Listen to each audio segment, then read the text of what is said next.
Welcome to Miss K Movie Recap. Halika't sabay natin panoorin ang isang American mystery horror film mula noong 2017 na pinamagatang Happy Death Day. Sana ay matuwa po kayo.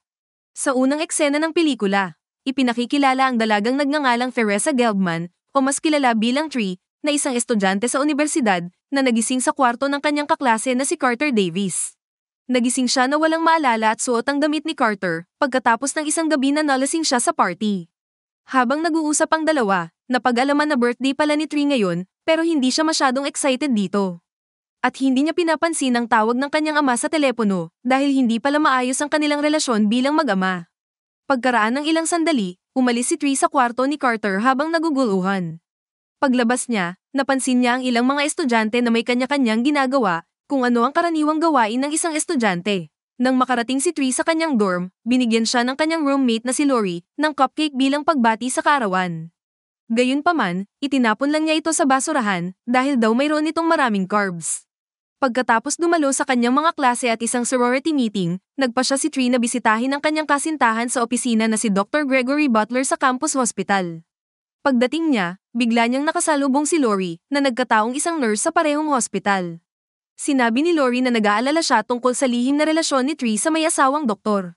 Naniniwala siya na ito ay hindi tama, ngunit binaliwala ni Tree ang mga alalahanin ni Lori at sinabi sa kanya na gawin na lang niya ang kanyang trabaho. Nang gabing iyon, umalis siya para pumunta sa isang party, nakakabahala na sinundan siya ng isang nakamaskot. Napansin siya ni Tree at sinubukan niyang takasan, ngunit nauwi sa pagkadapa sa lupa. Kaya sa kasamaang palad, siya ay naabutan ng misteryosong nakamaskot at naligo siya ng sariling dugo. Pagkatapos, nagising bigla si Tree sa kama ni Carter at ipinagpalagay na isa lamang itong masamang panaginip. Gayunpaman, sa kanyang pag-alis, napagtanto niya na ang mga kaganapan mula sa kanyang bangungot ay naulit muli. Dahil sinabi ni Carter ang parehong mga bagay na sinabi niya nakaraan at pagkalabas ni Tree, napansin niya ang parehong mga estudyante na gumagawa ng parehong mga aktibidad tulad ng kanyang bangungot. At muli, sa pagdating niya sa dorm niya, hinihintay siya ni Lori na may inabot na cupcake. Ang araw ay Lunes, 18 ng Setyembre, tulad ng kanyang bangungot. Dahil dito ay nabalisa si Tree kaya nagpa siya siyang maging mas maingat. Mamayang gabi, papunta siya ulit sa party, iniwasan niyang dumaan sa tunnel at para ligtas na makarating sa venue. Ngunit sa kasamaang palad, habang nakikipag-usap siya sa isa sa kanyang mga kaibigan, ang misteryosong nakamaskot ay nasa party at pinatay silang dalawa. Sa susunod na eksena, muling nagising si Tree sa kwarto ni Carter, suot ang kanyang damit.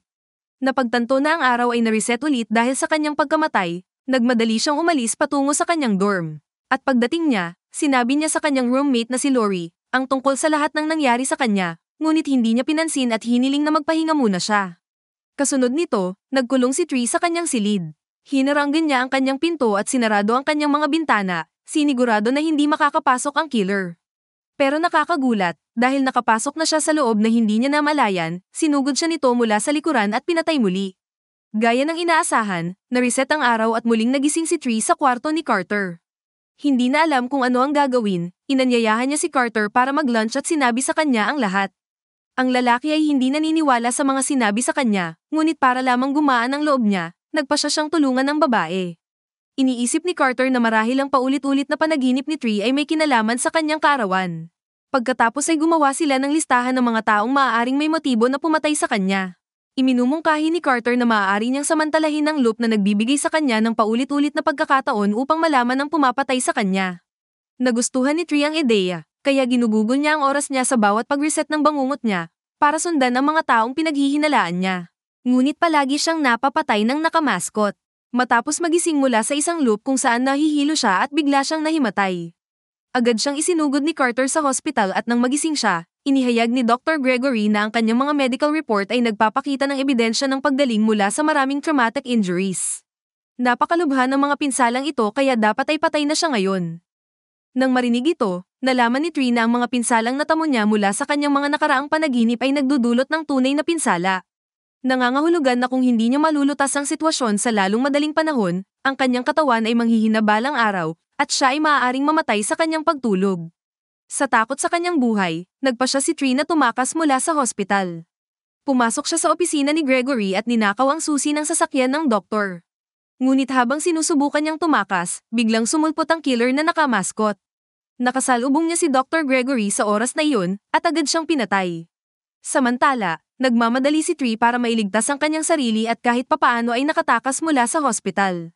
Sa palagay niya ay nakatakas siya ng ligtas at nagsimulang magdiwang, ngunit pinigilan siya ng pulis dahil sa mabilis na pagmamaneho. Naisip ni Tree na maaaring mas mabuti para sa kanya kung siya ay ikukulong. Sa ganoong paraan, malalayo siya sa killer. Kaya naman, nagsisinungaling siya sa opisyal na nagmamaneho siya ng lasing. Naniwala ito kaya naman pinaupo siya sa kotse ng pulis. Ngunit sa sandaling iyon, dumating ang killer sa lugar at binangga ang opisyal. Pagkatapos ay pinasabog niya ang kotse at namatay siya. Kasunod nito, muling nagising si Tree sa kama ni Carter. Tinanong ni Carter kung bakit siya biglang sumisigaw, kung saan siya ay galit na tumugon na patuloy siyang pinapatay ng isang hindi kilalang tao. Dahil na-reset muli, hindi na naaalala ni Carter ang pag-uusap nila noong nakaraan, kaya iniisip na lang na siya ay nagbibiro lang. Ngunit nang hinulaan ni Tree ang mga kaganapan sa araw na ito sa kasalukuyan, siya ay nabigla at napaisip. Pero hanggang ngayon, hindi niya pa din pinapansin ang mga tawag ng kanyang ama. Dahil mas malapit siya sa kanyang ina na nakakasama niya magdiwang sa kaarawan niya mula pa noon. Gayunpaman, 3 taon na ang nakalilipas, siya ay namatay sa kalunos-lunos na buhay, at dahil doon nasira ang kanyang magandang relasyon sa sariling ama. Nang maglaon, habang nag-uusap ang dalawa sa isang kainan, nakita nila ang report ng balita tungkol sa John Toombs. Isa siyang serial killer na pumatay ng 6 na babaeng biktima. Si Tom may isang paksa ng 5 buwang tinutugis ng buong bansa at siya ay kasalukuyang nakakulong sa campus hospital. Nabatid na sangkot siya sa pamamaril sa isang pulis at ginagamot dahil sa tama ng bala ng baril. Pagkatapos ng balita, pinagsama-sama ni Tree ang hinala niya at napagpasyahan na si Toombs ang nakamaskot na killer. Agad siyang nagmadali sa hospital at binalaan ng mga empleyado doon na tatakas si Toombs. Gayunpaman, huli na, dahil pagdating niya sa kanyang silid, nakita niya ang isang patay na pulis. Lumapit din doon ang lalaking nakamaskot at sinimulang habulin si Tree gamit ang baril. Pagkatapos ay tinanggal niya ang kanyang maskara at halos patayin siya ngunit si Carter ay dumating sa oras at iniligtas siya.